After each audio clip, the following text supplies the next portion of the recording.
Digital Industrialization, Land, Labor, and Capital. That's the title of the paper that we're talking about today, a post by Jonathan Kirkwood of 1031.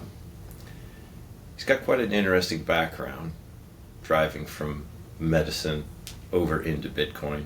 As we find with many Bitcoiners, they have interesting backgrounds. Kirkwood is a particularly coherent writer who has taken a comprehensive view of the moment that we're in. Title of Michael Saylor's book, The Mobile Wave. The disintegration of the real into something into the digital space constrained by physics, which makes it, interestingly enough, just as real. To kick us off on this conversation, as always, Mr. Grant Reichert, Esquire. Thank you. You're welcome. I feel like there should be a camera cut. It's like you're introducing me, and then I'm just right here. Like, oh, now I start talking.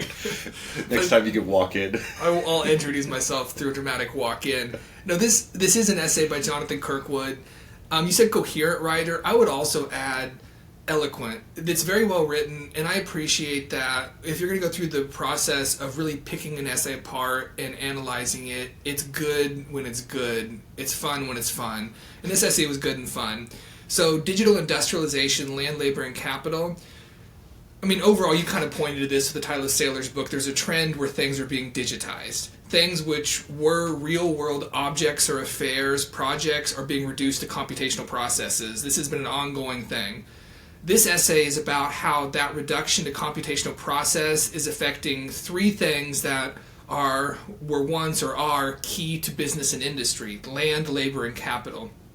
That is about how we are undergoing digital industrialization because we are digitizing land, labor, and capital.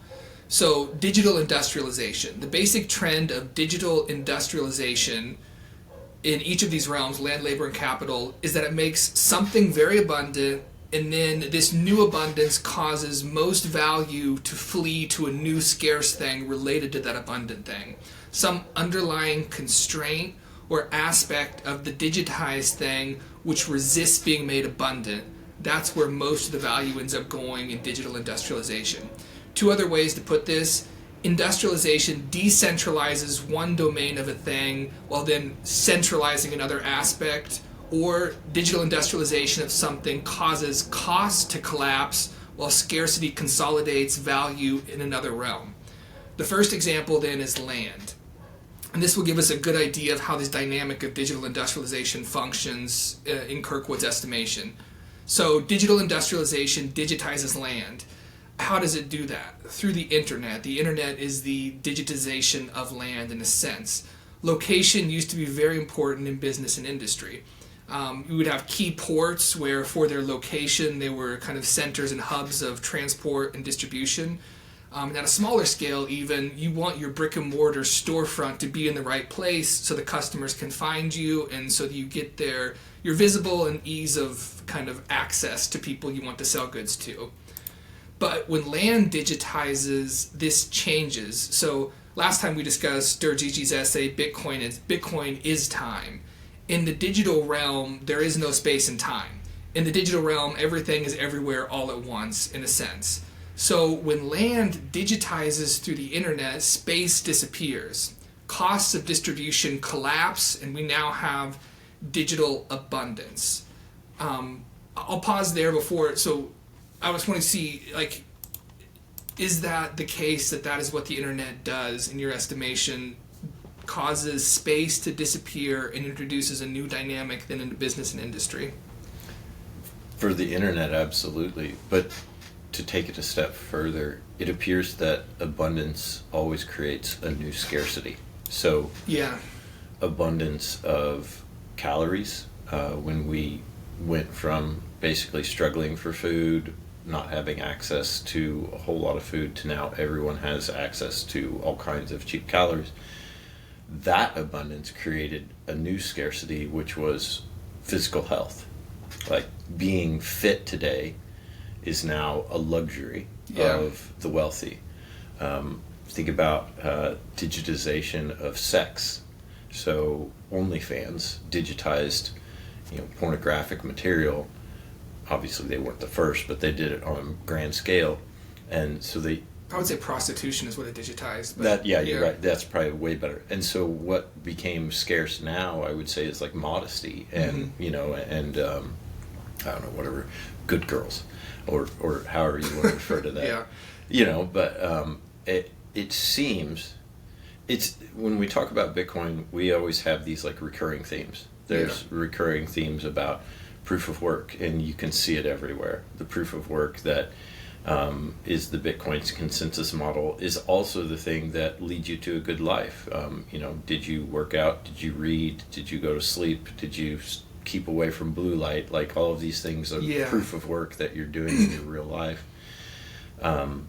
And another theme that we're seeing a linkage to is scarcity. You can't escape scarcity even with abundance. Yeah. And so I think, again, that as we dive deeper and deeper into Bitcoin, there are recurring themes that become deeper and broader veins that we want to explore. Yes, and as we dive deeper into this essay, in fact, we're going to work out that dynamic that you've illustrated with some examples between abundance and scarcity. That the whole digital industrialization dynamic is, as costs collapse for one thing due to abundance, value then flees or consolidates in a new scarce thing that's often kind of a constraint on the abundance or a bottleneck to that abundance and underlying infrastructure of that abundance, but something that is not abundant. And Bitcoin itself, maybe we can see where this essay is going, land, labor, and capital. So we're still, though, at land here. Costs collapse, but value then consolidates around the new scarce thing. So let's talk about the consolidation with respect to the digitization of land through the internet. We now have abundance when the internet digitizes land, but the trend in digital industrialization is that costs collapse around something that is more abundant, and then value consolidates around a constraint or bottleneck related to that new abundance. So when land digitizes, costs related to the location of a business collapse. Value then consolidates in those who control kind of the constraints of the new sources of scarcity. When internet digitizes, value then consolidates in platforms. These are the things that have digitized those sources of scarcity that still remain in the internet as far as internet digitizing land. Kirkwood gives 3 examples of platforms that have digitized sources of scarcity relating to the new digital abundance resulting from the digitization of land via the internet. So compute, that was one constraint to the internet. People had initially to host their own servers, right? You had to build data centers to host if you wanted to all the data you were accumulating. And you had to back up that information. You'd want to do operations online. You had to have a server to do that. Now, Amazon Web Services digitizes the infrastructure of compute by offering it as a service. Compute is no longer a fixed hardware cost that you need to take into account if you want to have your quote-unquote space on the internet.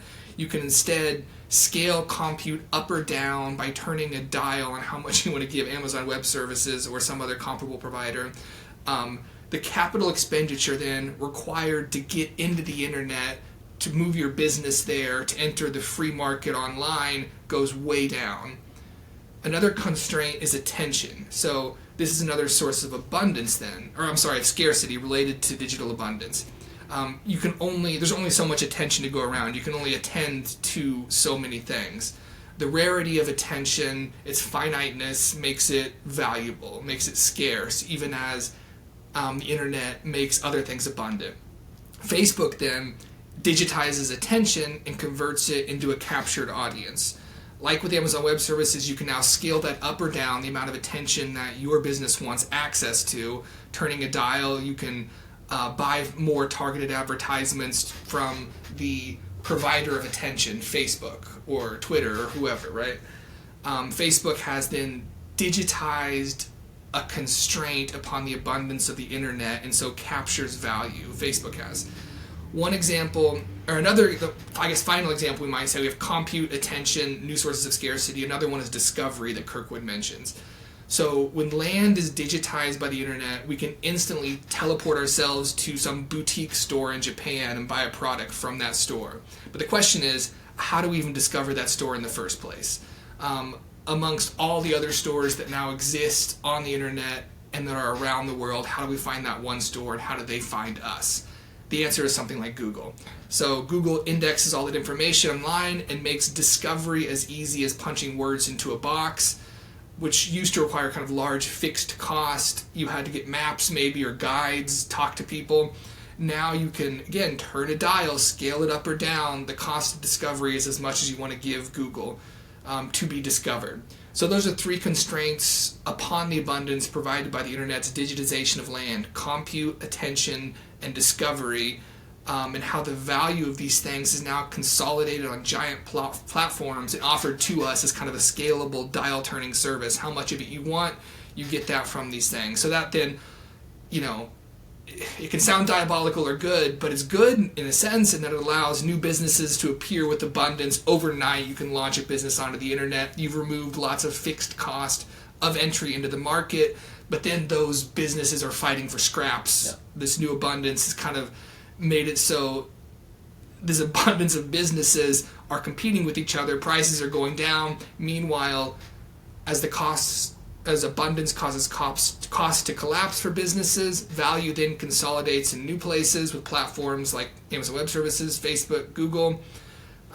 Kirkwood refers to these new sources of scarcity, those who control it, as the landlords of digital land. Mm-hmm. So that's kind of the dynamic playing out with the internet's digitization of land. Does that dynamic sound correct, of cost collapsing, value consolidating around a new source of scarcity, specifically with these types of platforms? Yeah, I think you can actually make the case that location has become even more important in the digital age. It's a web address. Yeah. Right? So it's a location. The way that Kirkwood puts it is, it used to be location, location, location. Now it's access, access, mm-hmm. access is what yeah. But, the value, I mean, you see people. Michael Saylor is one who talked about doing this in the 90s, recognizing the power of the word that was the web address, hope.com, faith, whatever it was, buying all those up and then auctioning off a number of them. And the amount of money that people pay for a web address in order to establish their business at that, not brick and mortar storefront, but bits and digits storefront, is incredibly high. Is address the right word once space is gone, land is digitized to the internet? That's kind of address is kind of a web holdover. Address. We call it a web address. Yeah. Maybe there's a better It's the location where it is. Yeah. Even though it is digitally, it's anywhere and everywhere, but it is still somewhere. Is it? We can't stop thinking about it spatially, but when you say it's somewhere, it's like distributed around, and like it's in clouds here, it's in servers there. It's not any place. There's a address which will direct your attention to it via a portal to the internet. Mm-hmm. But it's just interesting that our lexicon is still kind of pre-digital industrialization, and then there's a word for that. I forget what it is, when these words that we used are now just kind of metaphors in a new reality, but they've lost the sense. They're tied to the reality that created them. Yeah, it's useful. It's useful. It's useful to think of it in that way. It may not be exactly correct, but that usefulness though can obscure. Though it's to the extent that it's useful, maybe it makes people think and reason or have mental models that are incorrect, and they don't see the new reality because they're too tied to the old one through a vocabulary that is holding them there. They still think the internet is a place. Well, I think that is kind of true, because the web address is now no longer near as important as how much you pay to get your web address discovered. So absolutely. You could be selling dog food and your web address could be, I don't know, I murder chickens in my sleep.com, but as long as you're paying Google $30 a click, then you're able to be on the first page of the Google search results, which, the joke, where would you hide a dead body on the second page of the Google search results? Is like no one ever goes there. No one ever goes past the third one, to be experientially honest. Yeah. And so we've digitized physical location, but whether you want to call it address or location on the internet, whatever it is, Yeah. it's still the analog to that has become arguably more scarce, in a way, just judging off of the prices that are paid for this. Yeah. And Booth talked about this in The Price of Tomorrow, where that price started off very small, like pennies, fractions of a penny per click in order to get Right. in order to get yourself noticed, in order to get your discovery, and then rapidly More shot up. businesses more businesses come in there, and everybody wants a bit of that tiny finite space. Well, Or as not the- finite, I guess abundant. As But the yeah. rent, but the access is Right. the access, even though Yeah. he says the access is abundant, but it's not. Or sorry, no, that's the scarcity. Is the access has become very scarce because you have to pay for that access, and it's not Yeah. the customer paying for the access; it's the business paying So it's- to right. give access to the customer. You're paying to be accessed. Yeah. Yeah.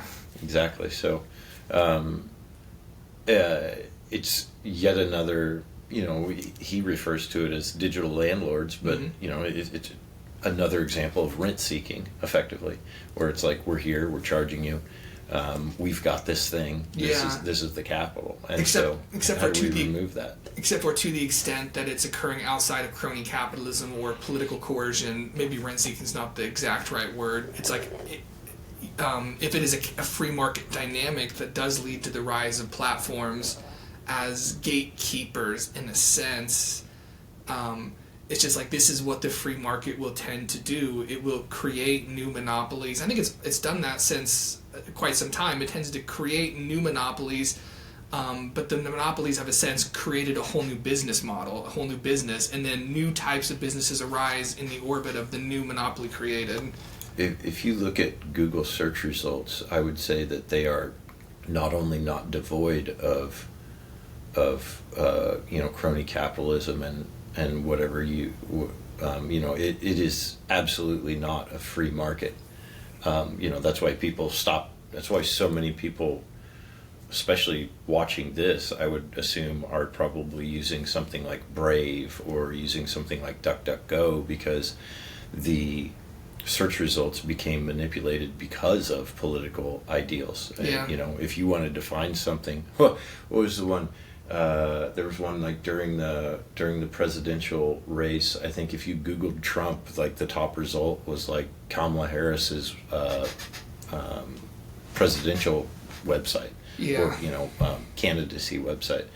I would argue that no, like that actually created probably an even more nefarious, because then it just, you just literally could not find it on Google. Yeah. It just wasn't there. Because of crony capitalism, because of political meddling. What it does in kind of Jason Lowery's framework is these platforms create a honeypot for political control to then swoop in, because it has access to people at their most intimate level, like ideological level. You have the god kings of the platforms are then those who can, through their platforms, perpetuate an ideology if they so choose, or be then honeypots for existing political movements to co-opt them, to use them as a source of control. For sure. I don't know if they've corrected it yet, but as of just probably a couple weeks ago, I think was the last time that I deleted X off my phone. And then the last time. Never gonna smoke again. Exactly. The last time, man. And then ended up re-downloading it. And when you go to the Apple App Store, you put in X, and you can't find it. Oh yeah. They just hide the results. Yeah. Right? So. That's capitalism. That's free market. They don't want you on. They're fighting for space there. Apple and X are squabbling, maybe. It's definitely not a free market, though. I don't know. There's no true free market, right? Bitcoin. Okay, we'll get we there. Have one. We have one. Let's move on then to wend our way towards Bitcoin. We've discussed the digitization of land. land, labor, and capital in this industrial trifecta of digitalization. So the new aspect of industry to be digitized is labor. When land is digitized, it becomes kind of pure spaceless distribution, as we've been discussing. When land is digitized. When labor then is digitized, it becomes pure competence in Kirkwood's description, and I like this description a lot. The pure ability to get things done, like that's what AI offers, to get things done almost instantly. So land is digitized by the internet, labor is digitized by AI, and then Kirkwood says embodied systems, which would just be like AI operating in the real world through autonomous vehicles, robots, assembly lines, whatever. When labor is digitized as pure competence, it is competence that is now the new abundance. The value of competence then collapses to the marginal cost of electricity to kind of generate that competence. When costs collapse around the new source of abundance, as we've been talking, the dynamics of digital industrialization are such that value then consolidates on a new constraint that provides a source of scarcity, something that creates the abundance but is itself scarce. With AI, the value consolidates then, to quote Kirkwood, where physics defends the margins. Semiconductors, fabs, energy generation, cooling, data center, robotics, logistics, safety certification. More generally, he says kind of energy, hardware, manufacturing throughput. There's actually kind of two categories he talks about here. One is the hard infrastructure of the provision of AI, and the other is the legal things necessary to facilitate it, provide it, get it done. The example he gives is NVIDIA. Competence is abundant, so need to consolidate value around a constraint or a bottleneck to the provision of that confidence, which provides scarcity. NVIDIA, he says, controls the data center stack of chips, Ethernet switches, compilers.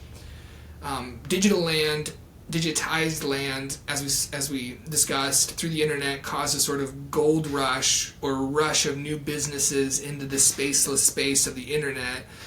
So too does digitized or will digitized labor cause people to rush into this realm, businesses to rush in, to be kind of the niche providers of the new abundance. New businesses arise through abundant competence as those people who can customize the general capabilities of confidence to provide it in a unique context, to create an AI model that's good at a very specific thing, and then they sell that thing to people.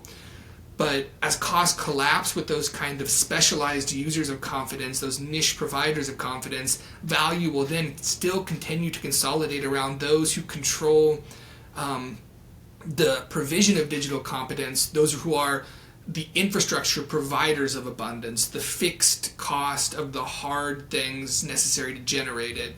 To quote Kirkwood, the majority of economic value accrue to those who solve the hard constraints that make abundance possible: chips, energy, robotics, infrastructure, while the abundance itself spawns millions of edge participants. So that's the digitization of competence through AI, or the digitization of labor as competence, rather, through artificial intelligence. Does that sound correct? Sounds correct. Do you feel that those providers will be as steadfast and long-lasting as, say, Rockefeller or Ford? The reason I question that is yesterday I listened to a breakdown of how Google is depreciating their AI stack, the chips that are in it, basically. And Michael Burry made a bet against basically AI, because he claims that Google is defrauding they're fraudulently manipulating their accounting sheet by changing the depreciation schedule. So he claims. It's not. It's no question that they are changing their depreciation schedule. Yeah. That's not in question. But fraudulently is a big word. But fraudulently is his question. Yeah. Where they took certain chips, they changed the depreciation life scale from 3 to 4 years, or from 4 to 5, or from 5 to 6. But when I listened to that, the thing that popped into my mind was like, that's a very short time frame. And especially if you're still living in a world that is bound by the constraints of Moore's Law, then Moore's Law would say that, basically every 18 months that what you have in that stack becomes effectively not worthless, but needs to be upgraded. And so my question is, do you think that NVIDIA stays on top? Do you think that these providers, these guardians of these new constraints, do you think that they'll have a long-lasting sit at the top of the mountain? Yeah. Or will it be continuously changing, where the upstart comes in? We're likely to move from using electrons to using photons, and that's going to be a whole different change. That'll change literally everything. We'll start from the ground up. Yeah. So you said you listened to the podcast. You can just say it. It's our biggest competitor, the All In podcast. The one I did listen to that one. We go head to head with them, of course, in the rankings. Yes, They're kind of our. Yes, we do. So I listened to that too. On NVIDIA, I don't know enough about it, and that's everybody's big question is, given its valuation, is it going to stick around, or is this going to be a thing where it's not going to be the only provider or something like that? But Tesla, like NVIDIA Tesla, I think of Tesla as somebody that's, ripe for somebody else to come in and undercut and so these just all of these. These are all normal questions when you have kind of an emerging market, I think, and the incipience of a monopoly. People wonder how much control it has. I think the big game changer, though, as far as especially the niche providers of generalized AI's power, the generalized power of AI to do things.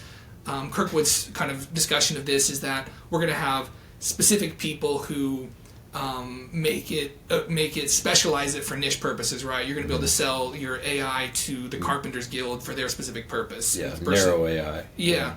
But so that raises what I think is the big issue is general AGI, artificial general intelligence. The thought is superintelligence in one word or two words with a hyphen, I don't know. But the thought is that once artificial intelligence gets to a certain level, you don't need specialized applications of it. It is like the thing that it's superintelligence, right?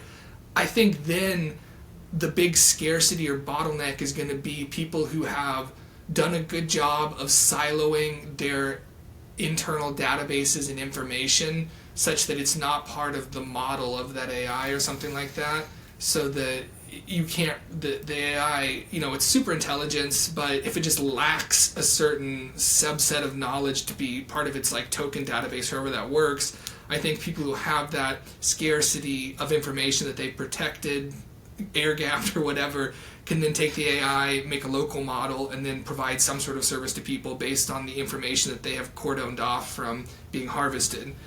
I don't know if that speaks to your question. Again, I don't know the NVIDIA question. I don't have an answer to that one. Yeah. That's a good. I think you're talking about basically having a moat. Yes, right? Not a moat, but also having protected whatever information you have, not having let it leak onto the internet, so that it can become it can be scraped by a large language model. If you've done a good job of protecting your IP, not just legally, but just like literally not letting any of it out, then I think you're going to be able to use artificial intelligence on kind of a local model, like separated from, you're going to be able to keep your information and let an AI use it to give you some sort of advantage that other people who don't have the information you have won't have in whatever business you're in. Yeah. That's where I'd probably be on the other side of that. I think that I think what we're seeing is like the best models are consistently open source models. That you'll have private models that take a leap. They basically take an open source model and then they refine it a little bit and they make a leap that lasts for 3 months, and then somebody else makes another leap. But if you have super intelligence, if you have AGI, then my perception of that would be that it won't need the data, right? That it'll just figure it out. That it can just reason. Yeah. And I don't think that you'll need, we loaded in 70 years worth of legal books into this thing in order for it to do law. I think it'll just be like, oh yeah, I got this. I can figure this one out. So yeah, I don't know. I'd probably be on the other side of that. I see, and that's a tough one because there's a lot of smart people that agree with me. Ahmad Mustaq is one that I really enjoy listening to talk about, like, he's like, why do we need super AI? Who was that you said? Ahmad Mustaq. Okay. What is the AI model? It's the most downloaded open source model in the world. Somebody DeepSeek? Is that not DeepSeek? That's the Chinese one. Yeah, that's the Chinese one. Shoot, I forgot what it's called. But yeah, his thing is that we'll have all these narrow AIs. But I don't know. There's some information, though, that I don't think can be generated ex nihilo or even from some sort of inference process by even a sufficiently super intelligent AI, and that is going to be maybe specific proprietary or specific information about how customers have behaved in a specific context as a matter of historical fact.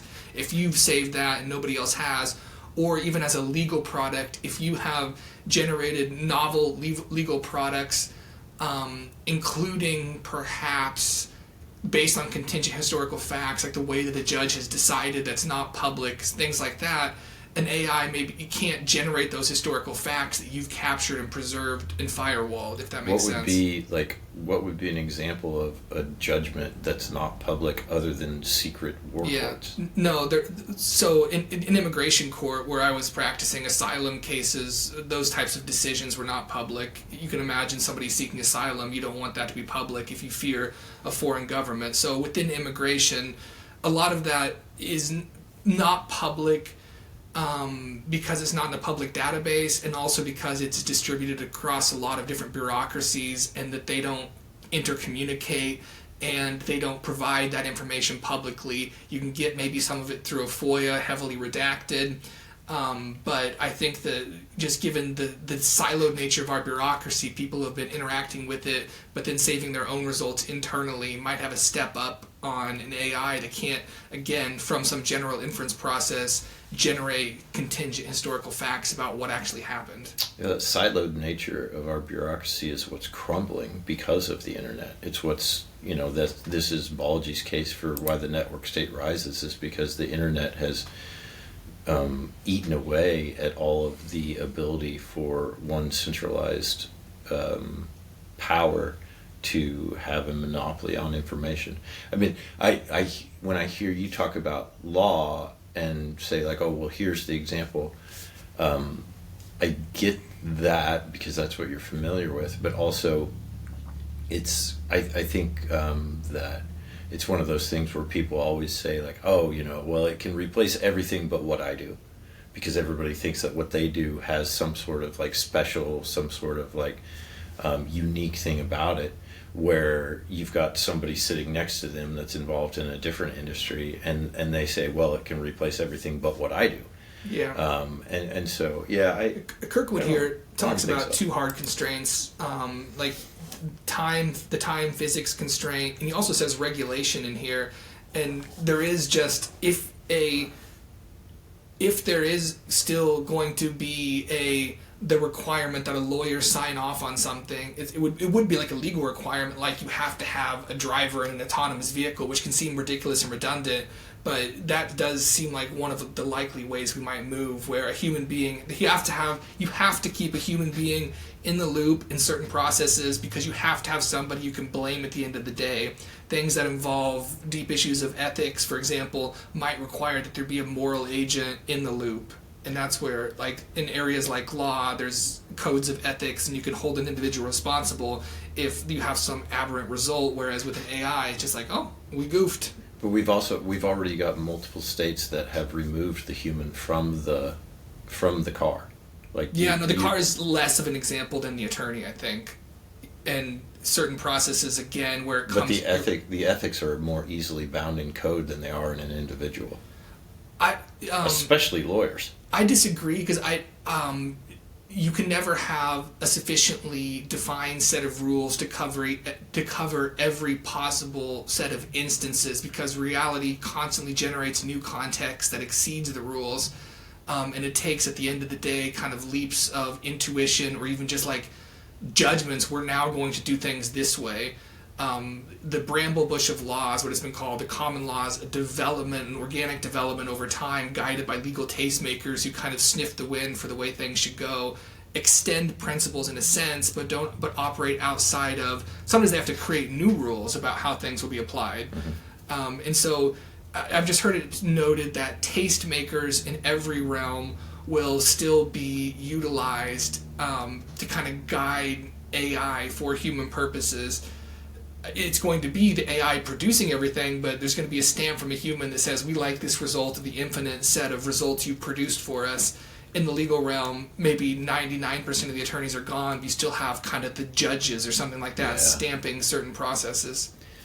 I'm certainly one of the attorneys that's going to be gone for sure. I'm not saying I'm loaded, man. I'm out of here, which is good. I don't want to be doing the paperwork if someone can for me. Well, yeah, if it can be done. That's Booth's point at the end of the day. Like, you know, I think one of his points, and he doesn't say it specifically, but it's like, if most jobs are so routinized that a machine intelligence could do them, bro, do you really want to be doing that? Exactly. I mean, we have this romance around the office or whatever, but we also have office space. Two different dynamics about what happens in white-collar work, and I'm on the office space side. I want to do violence against the printer, man. So. Yeah, the regulation thing, that's one that I see the general trend is that areas with less regulation are thriving, and areas with more regulation are suffering. And so the trend will just it's just a forcing function that everyone will have to have less regulation or they won't be able to compete. Because all that does is slow things down, make things more costly, make things more inconvenient, make things work less better. Regulation, though, I mean, regulation bad, I agree, as a general thing. But due process of law throughout, like, that's one of the things that the United States has stood for, and I think has been a thing of value. It was on another podcast, I forget which one, I don't know, it was Ross Douthat's Interesting Times, something like that. He was talking about an author who was kind of contrasting what China offers with what the United States offer, China being a land of engineers, the United States being a land of lawyers. Yeah.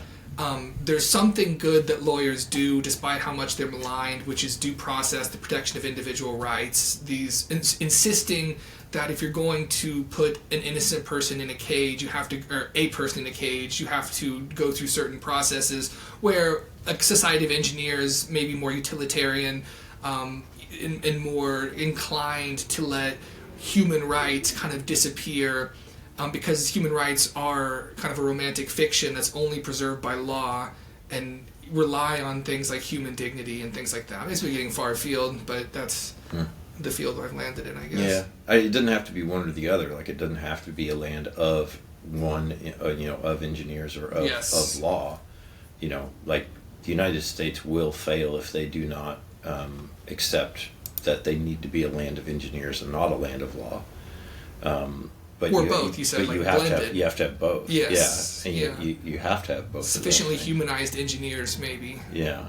And so I think that brings us neatly into the last triangle in the trifecta, and the picture, the graphic for this essay is a fun one. It's got Link from The Legend of Zelda holding up the Triforce, land, labor, and capital. You see him, so it's a great job, whoever did the art direction for that. But the last piece of the trifecta, land, labor, and capital, this is going to get us into the due process realm, I think, a bit, the realm of rules and their worth. So we've seen how digital industrialization, that whole dynamic, operates on land and labor. The internet digitizes land, creates abundance of distribution, while consolidating value around the platforms who control new scarcity of compute, attention, and discovery. AI digitizes labor, creates abundance of competence, while consolidating value around the scarcity provided by the constraints of the physical infrastructure required for AI at the very least. That moves us again to the last, land, labor, and capital. What is digitized capital? Capital is so abstract. I mean, first, like, even just beyond, like, take one step outside of Kirkwood's piece, what even is capital? Just at the most basic level, let's say, stuff that helps us produce other stuff. Often considered as, like, in our current parlance, the money or value that we invest in the production of new stuff. Something that's not consumed in the moment, but is used to produce future things.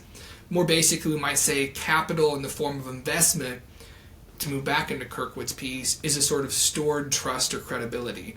It is a promise to be paid back for an investment, the credibility that if you invest, it's not going to be debased in a sense, the debts will be respected, the value returned will be equal or greater if the risk is paid off to what was invested. A promise is only as good as we trust it to be. Capital investment must be a credible promise to the people putting their capital in, something like that. Capital in this sense has been damaged by an abundance of easy credit. Credit expansion distorts market signals. With more and more credit entering the system, we can no longer trust that an investment will be paid back in terms of the value in which it was made. Debts are no longer credible. They are instead just kind of gambles that future money and credit expansion will debase or devalue those debts. That's the game we all play. Bitcoin, though, as digital capital, digitizes or abstracts trust and credibility. It brings into the digital realm something that has a finite supply and neutral governance. It provides a form of capital whose rules cannot be changed to water down previous capital investments.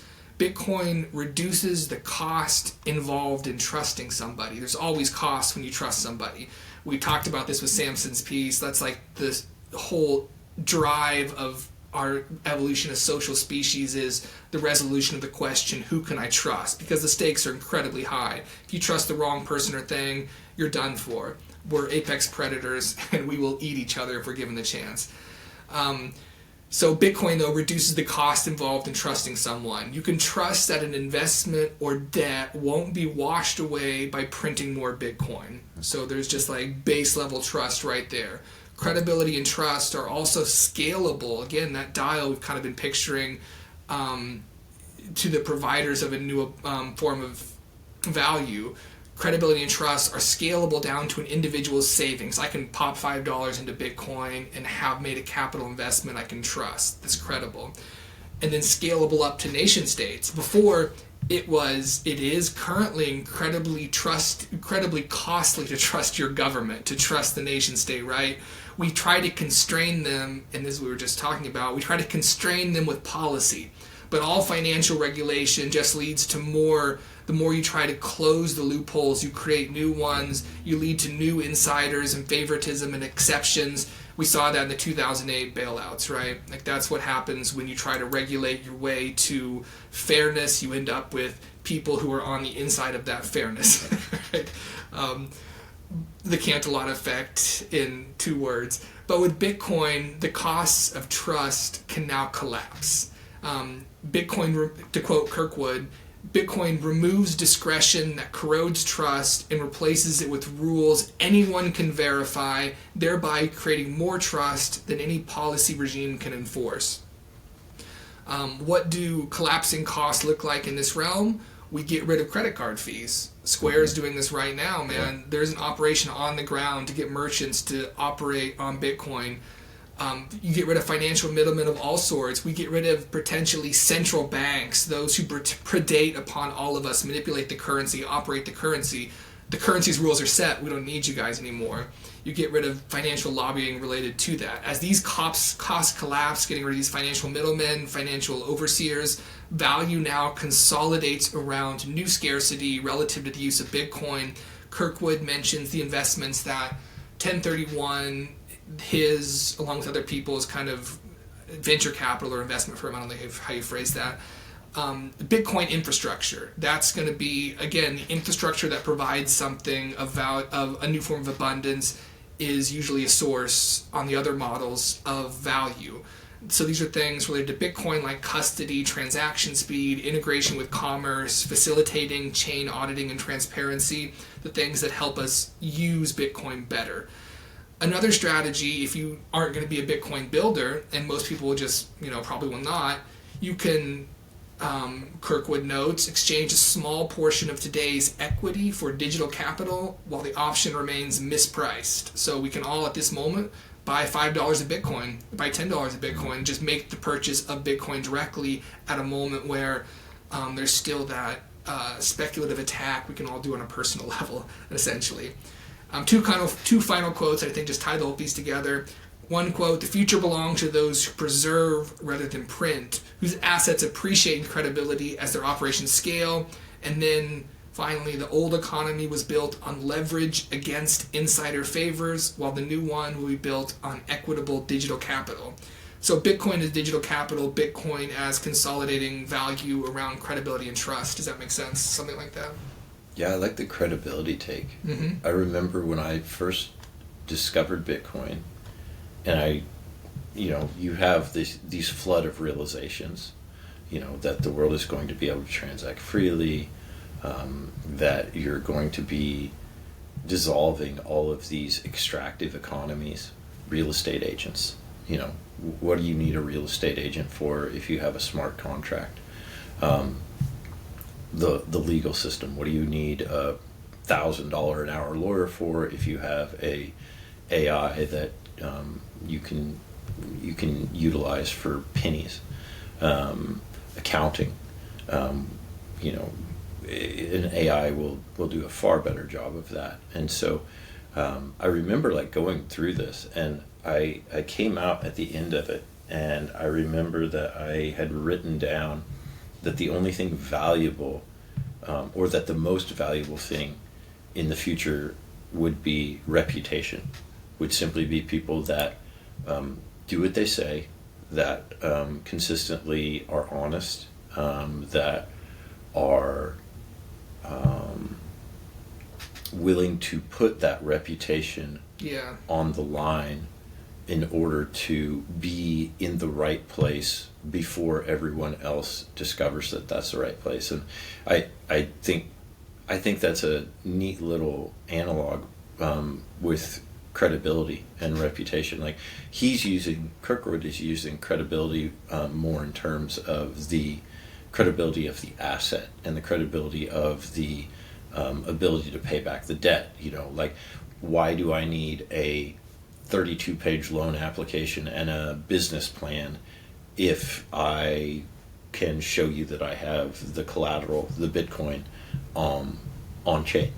That should... And then a smart contract will return it to me. And the smart contract, if you don't do a certain thing. Exactly. So what, and then of course what that does is that removes all of those opportunities for discrimination. Like being in the banking industry previously, there you could just, even if it wasn't outright discrimination, it would certainly be, we don't want to do business, or some, maybe your vice president had dated the guy's daughter and she broke his heart or something, and he wasn't going to get a loan because of that. There's just ridiculous stuff, And so if you remove that and it's faceless, and the credibility is just based upon the underlying asset, there's that aspect to it. But then there's also the other aspect of it, which is people like Saylor, people like Jack Mallers, people like Jack Dorsey, that are putting their personal reputation on the line in order to endorse and promote and build upon what they believe is right, and be very unapologetic about it, to the point that it is labeled as toxic by people who disagree. Because if you can't find a logical reason to disagree, then you can just say that they're toxic, right? It's the you're not wrong, you're just an asshole, right? To quote the dude from The Big Lebowski. Credibility and reputation, I think they go hand in hand. They build upon each other in this new world. So reputation will always be finite, and also it has a particular sort of finiteness in relation to any individual human. It's something that can disappear. They can go to zero with a pinprick. You can lose your reputation instantly by engaging in any sort of surreptitious insider dealings, not living up to your promises, things like that. And so the people we trust in the Bitcoin realm tend to be people who have not deviated into shit coining, who have not taken an easy payout in some sort of way, whose predictions more or less, even if they haven't panned out, at least were made publicly and in good faith, right? It's not that we demand that everybody be right, it's just we demand kind of that you do it publicly and that you do it in good faith. You're not doing it because you want to make money on some insider deal through some poly market shenanigans, something like that. Yeah, and so Bitcoin then as capital, I really like this too because, and I hope Kirkwood listens to this and I hope he can correct us if we're wrong. This part was, I think, the most, I don't know if speculative is the right word, but I had the most trouble being certain that I was getting exactly what Kirkwood was saying, not through any fuzziness of writing, but again, we're talking about how Bitcoin, it's like with the internet, we've already seen that trend play out as far as digitizing land. With AI, then it becomes a bit more speculative as to how it's digitizing labor, but also I think it's kind of easier to see. With Bitcoin as digital capital, we're already land and labor, concrete things. Capitals, this again, it's a term that is more ambiguous, more vague, more abstract, because it can be both, I think, the investment you make, but also the capital, like the factory capital. The means of production. The means of production, you could say that. Yeah, it could be that. That's one way to define it. I said stuff that makes other stuff essentially, and also not what you consume in the moment, but use it to get something else. So there's also just that capital kind of has this, not amorphous, but I think a different sort of concreteness than land and labor. And so to talk about Bitcoin as digital capital becomes a bit more, for me, confusing. And also just that, and I encountered this in reading Booth's The Price of Tomorrow, where we talk about deflation creating abundance, but then Bitcoin being deflationary, and it's, I guess, creating an abundance of value. What I'm getting at is Bitcoin seems to have a different relationship to scarcity, whereas like as AI digitizes labor, AI just becomes more and more abundant. As the internet has digitized land, there's an abundance there that's obvious. With Bitcoin is inherently scarce, so the abundance that it's creating is of a different sort, if that makes sense. The buying power is abundant, right? So the Bitcoin is not abundant, but the buying power is.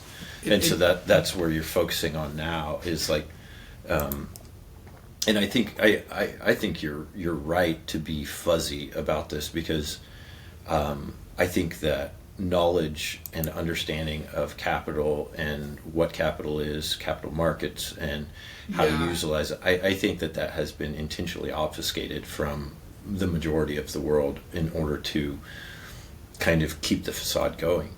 But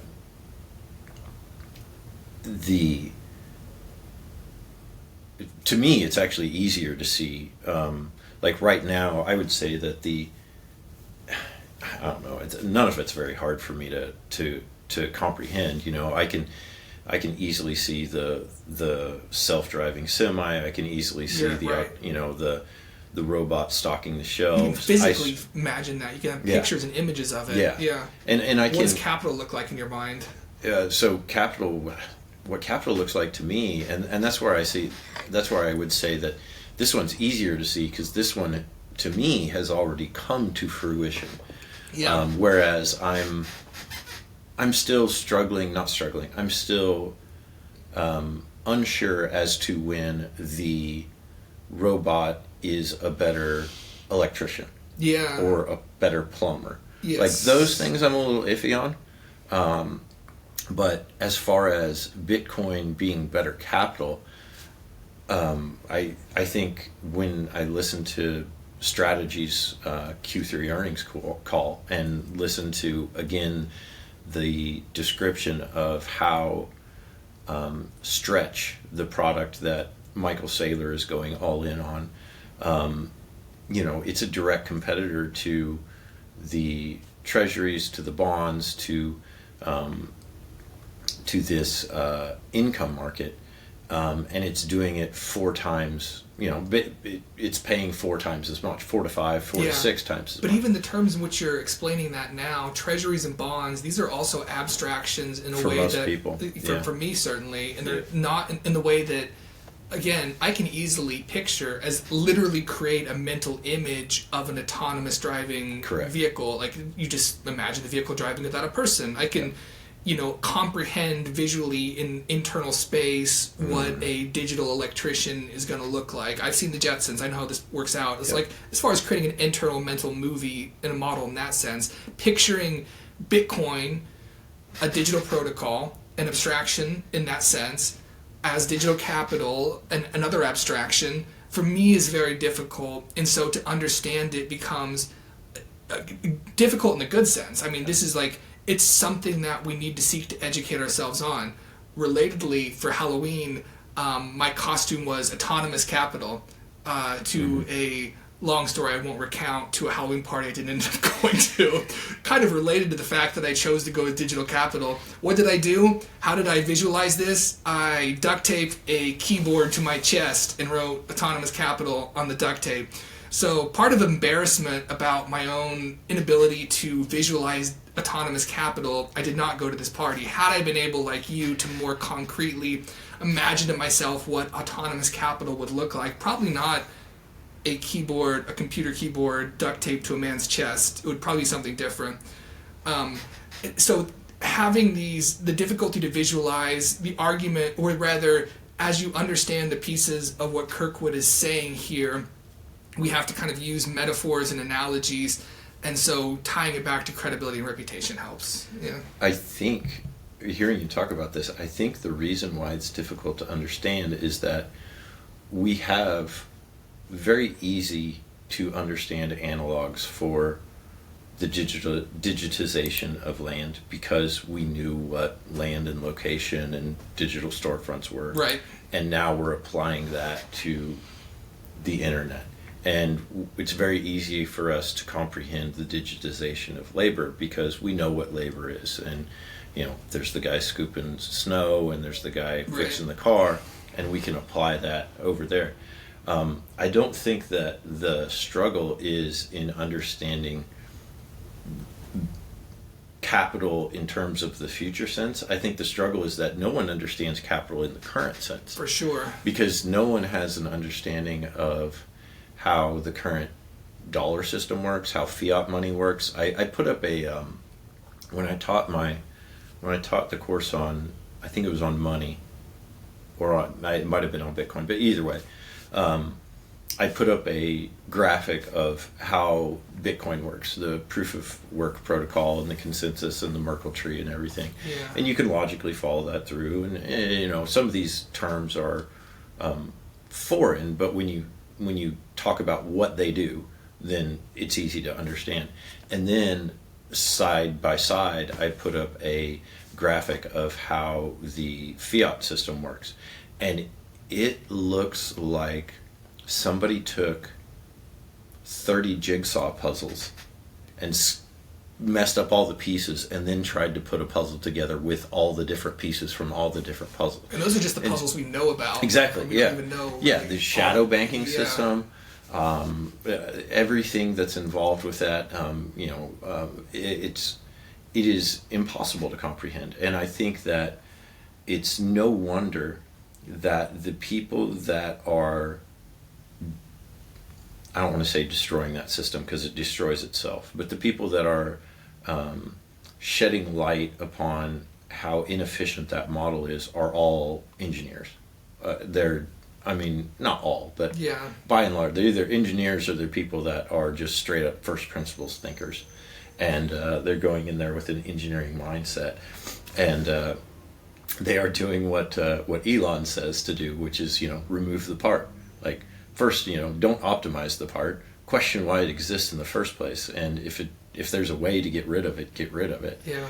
And keep pulling these things out. So, yeah, I think that the fuzziness around capital is not to be laid at the feet of Bitcoin or digital capital. No, I think for it's sure. to be laid Right. at the feet of the current system that Yeah. literally no one understands. Like, one of the ones I played was I used to play this video of one of Biden's he was like Biden's chief economic advisor, and it's a really famous clip. But they ask him to explain how the dollar works, and he just stutters and stammers, and he questions himself, and and you just cannot answer it. Has no idea. And that's the guy that supposedly is the dude that's the mechanic of the car that you're driving down the road. Yeah. So, yeah. Yeah. In fact, one of the investments that 1031 evidently is part of, or a source that they've given some money to or something like that, is mempool. And so that's a visualization of the blockchain. That's maybe going to remedy for people like me for whom mathematics is just a blank space into which thought cannot enter.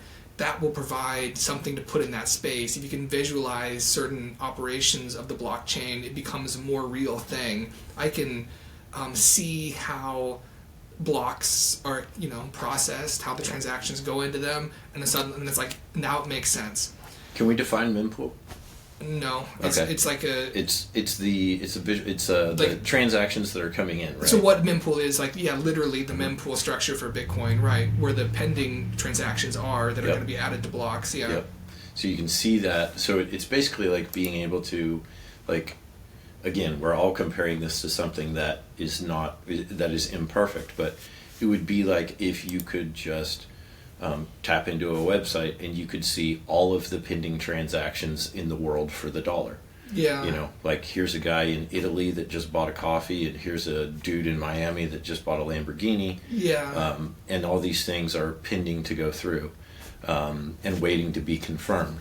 And so this is where Jason Lowry again comes into play, because he talks about the importance of establishing a hash force so that you have the mining power and the hashing power to ensure that transactions go through, unadulterated. Yeah. Or, it's... Miners can pick and choose, Yeah. or the nodes, or rather, whoever's compiling the block can choose what transactions they're going to include in that. Can they? They can do that, right? Yeah. They That's why there's the fee structure. They can choose, but it's always a default to whatever the highest fees are, right?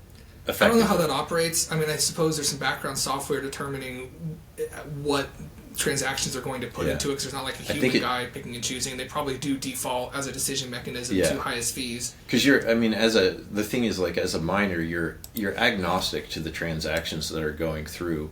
And maybe some might not be. Some might have ideological reasons for not wanting spam, something like that. Right, so. But you're agnostic to it because if you choose to include transactions that all the rest of them are not, this is where the greed part comes into play, where greed is good, where if all of the miners are just looking at it and they're like, oh, we're just going to process the block with the highest fees, then that makes sense. But if you choose to insert your ideology in there and you say, well, we're just not going to process this one because that guy's black or he's a Yankees fan, the whatever. incentives definitely will pull you in that direction. You're going to go ahead and you're going to mine a block that no one else will validate. Right. And so you're just going to waste your money. You're just going to waste your power. And so this is where this is interesting, because in the current setup, if you're George Soros, if you're Elon Musk, and you're throwing your money behind your ideology, then there is a monetary gain for that. But in the mempool, if you're throwing your money behind your ideology, then there is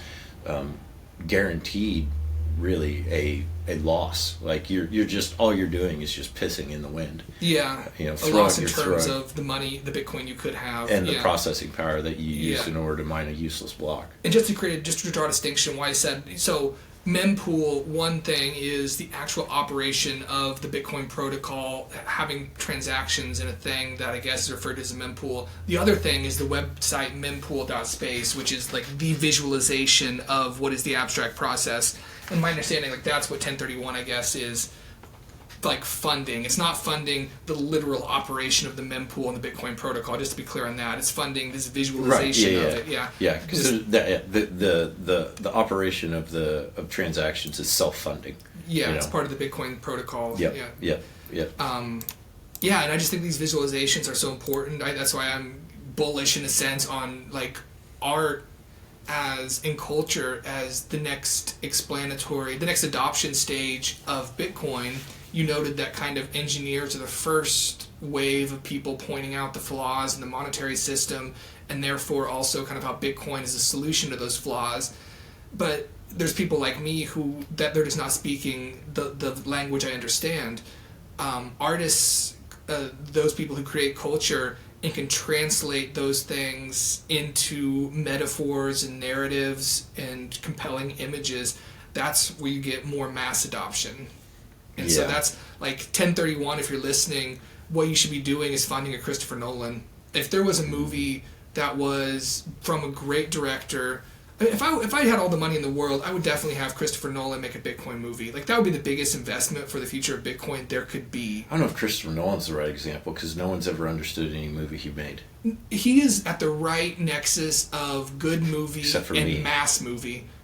I understood Tenet. You don't even have to understand him to just be overwhelmed by the aesthetic vision that he's putting forward and like how compelling it is. You don't have to. You're removed by Interstellar even if you don't understand the mechanics of how it functions. And the fact that he can take Oppenheimer, a biography, and then turn it into this compelling, imbricated structure of a movie that's narratively complex but also filled with characters. That's what Bitcoin needs. It needs like real artists operating at the nexus of unique vision but also popular consumption.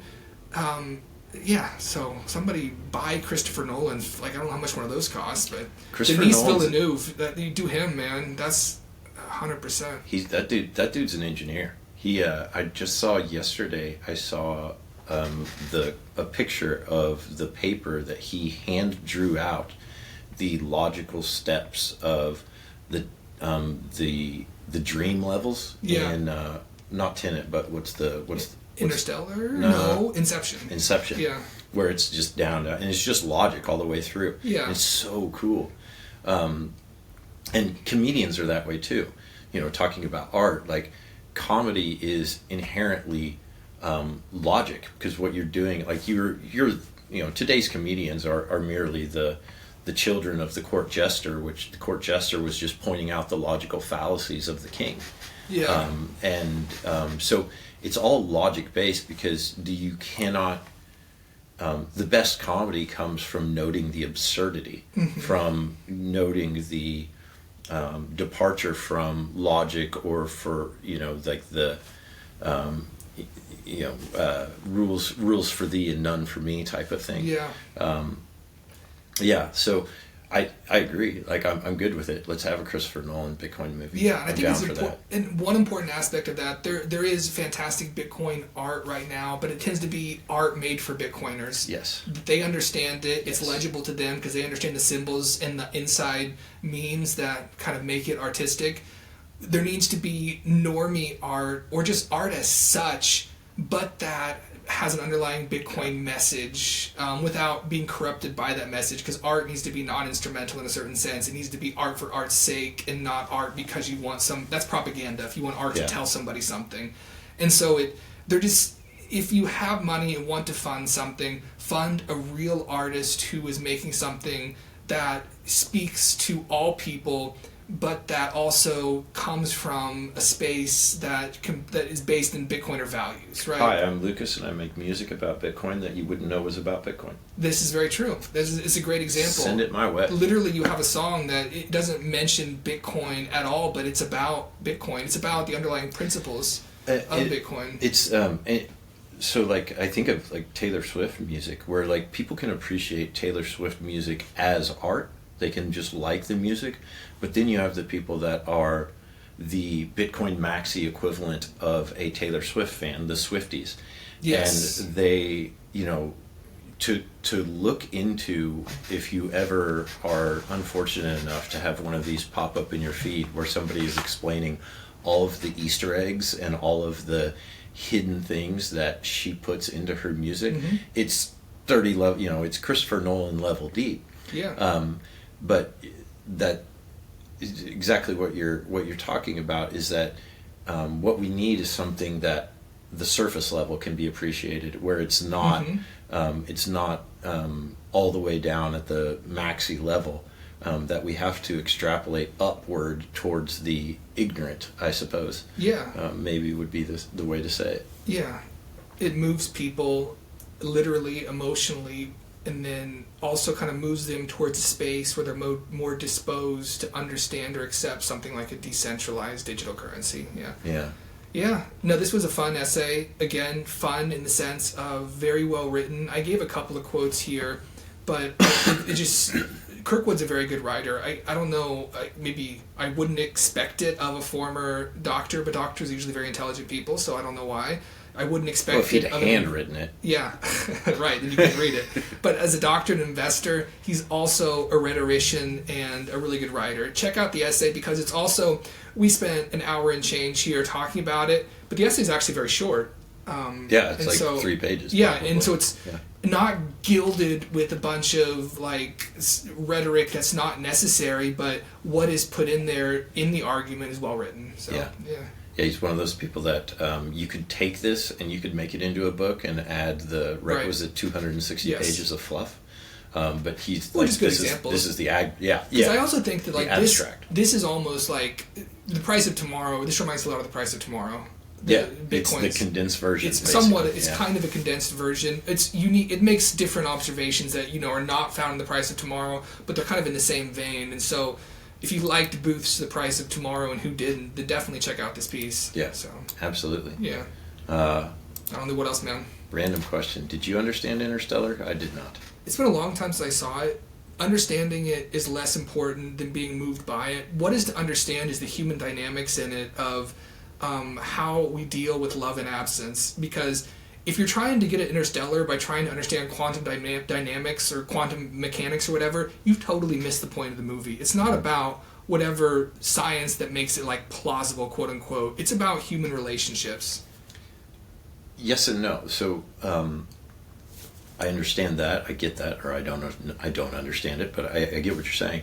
But it makes me think of Feynman talking about how he was asked, like, doesn't knowing how everything works kind of take the magic away from it? And he's like, no. It adds a greater level of beauty when you can look at a flower and you can see how how the petals are arranged and why they're arranged that way, and note the geometric pattern and things like that. And there's more beauty in it that way. You think about like a baseball fan watching a baseball game and understanding all of the hidden dynamics of how the game works and all the tiny little things that everyone's doing to gain an advantage.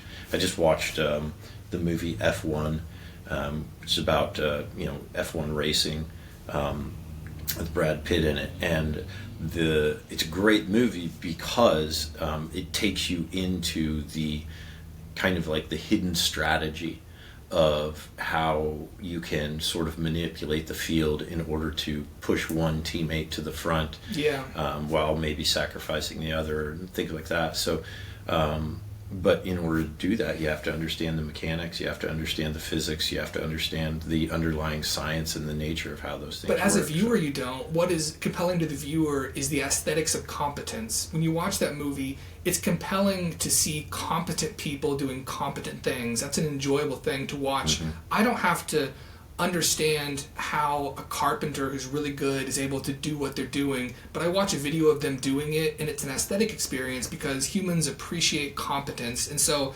even to think about baseball as an object you watch, it's not because of the statistical operation and probabilities that somebody can decode. It's because of the romance of Babe Ruth pointing in, calling a shot, and it's because of like the drama of what's happening. Also the competence, again, the aesthetic experience of competence, of seeing like Moneyball, if you saw that, like where they decode the probabilities. That's really not about the statistics at all. It's about, again, the human experience of that. And so art doesn't need science, is what I'm saying. except as like background to display what is of human interest, the phenomenon of competence, things like that. Definitely about the statistics.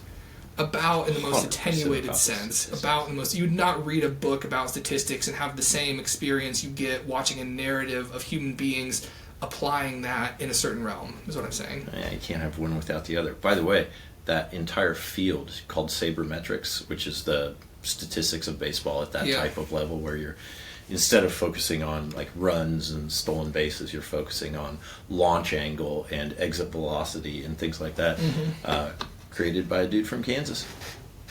Which is of course of interest to our audience, broadly Of course. speaking, because everybody looks at Kansas as kind of the spiritual center of the universe. As they should. As they should. I don't know, Yeah. man. Not good. No, this is fantastic. Yeah. Anything else for you on the way out? That's all I got. What do you just hit like and subscribe, and then we point at the button. Check out our Substack, which we publish once when we feel like it. Yep. And stick around. We've got more coming up. That's right. That's it.